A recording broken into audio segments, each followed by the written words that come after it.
Welcome back, it's Zion from Uke On Demand, and this week we're going over a super catchy song, What a Wonderful World by Sam Cooke.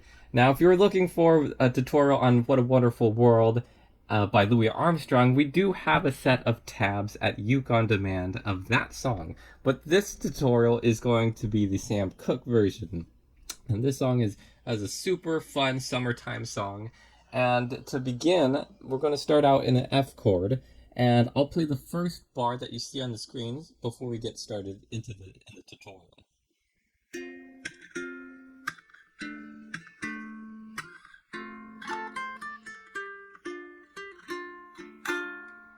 And to play that part, just so you can hear it in context, we're going to begin with the index finger on the first fret of the E string. And we're going to have our middle finger on the second fret of the G. And once we're done making our F chord, we're not going to strum all the strings. You notice we don't hit the A string at all. We're just going to pick those top three: the G string, the C string, and the E string. Just like that.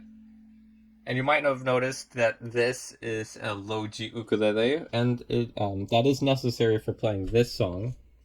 But we do have a high G option, which is a bit simplified, doesn't have all the notes, but that option is available as well at ukeondemand.com. Now, to go on, we're going to do a soft chunk. So we're going to pick once, chunk. You're just going to simply let your fingernails and palm hit the strings, and then simply pick that chord one more time. Just like that. So a side view so you can get that angle. You're going to pick once, come back at the strings, and pick again.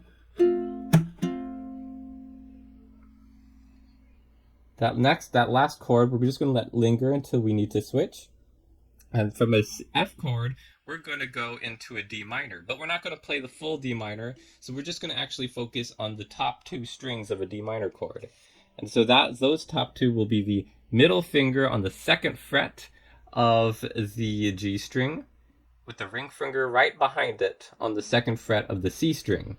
And of course, with D minor, you have your ring finger on the or your index finger on the first fret of E, but we don't need that, so we're just not going to bother putting our finger there. Just pick those two strings, the G string and C string, and we're going to follow that same pattern. Going to pick, chunk, and pick. So that's that little intro before we dive into the lyrics of the song. Let's go ahead and put that together very slowly. Back to the F chord.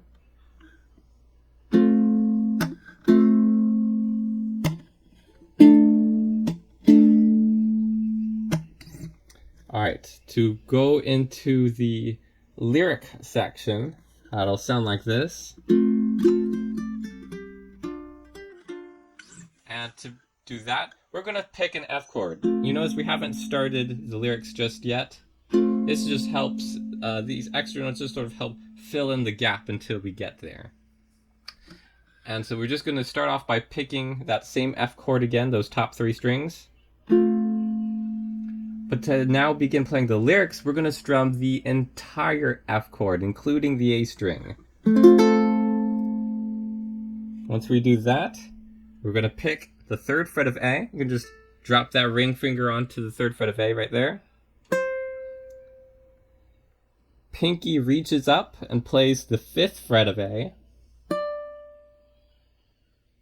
Then take your fingers off the A string, pick open A, and then to third fret of E. So we're going to hop over one string, pick the third fret, and that will be with your ring finger. And so once we do that, going into the final measure on the screen, we're going to drop into a D minor chord. Now this is what we're going over earlier. Again, it's the second fret of the G string and C string with index on the first fret of the E string right there. And we're going to pick the middle two strings first. You don't have to do the full full chord, the bottom, top 3 strings. You can just do the middle 2 right now. Pinky comes up, pick the 3rd fret of E by itself, and then drop it back to the regular D minor. And now, because we're at the end of the measure, let's do the full top 3 strings, not the A string though. And you notice that's where the lyrics technically end, but we've got 2 extra strums. And that's simply to carry that note, because that note doesn't, as Sam Cooke is singing, that note doesn't end right away. It sort of lingers. And to sort of achieve that sustain, to match the song a bit closer, you're just going to keep strumming that same chord, and to sort of carry us into the next bar, because there is a bit of a gap in lyrics. And while that might sound good in a regular song with background music, as a soloist on one instrument, it can sound a bit empty. And so to do that, we're going to add 2 little down strums, or 2 little strums. You notice the first time we did it is going to be just picking or a simple down strum. But now we're going to begin actually strumming. We're going to do a little up, down at the end. And to do that, to strum just 3 of your strings and not get the A string, because that would be too high, we're going to be doing our D minor position, but you're going to gently rest your pinky on the A string. Not enough so there's pressure, but just enough so it mutes it. And that way we can achieve strumming, but we can remain specific to the note that we're trying to achieve, which is that F note we're hitting on the E string, and not go above it. And you can do this with any chord.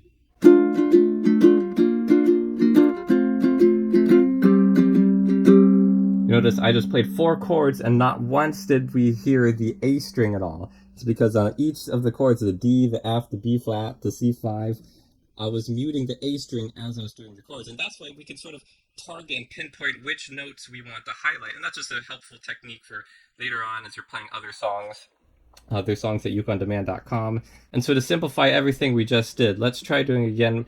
We're going to do the D minor.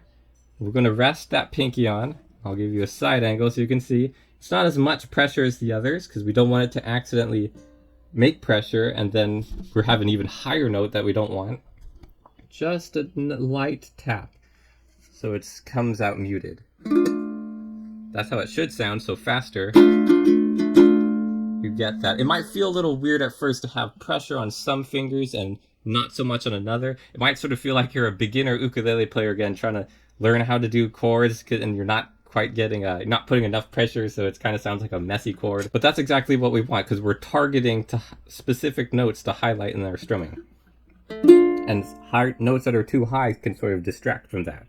And that's how to play the first bar of What a Wonderful World by Sam Cooke. To get the rest of the tutorial and all the tabs, make sure to go to ukeondemand.com and subscribe below so you don't miss our upcoming fingerstyle songs. We'll see you next time.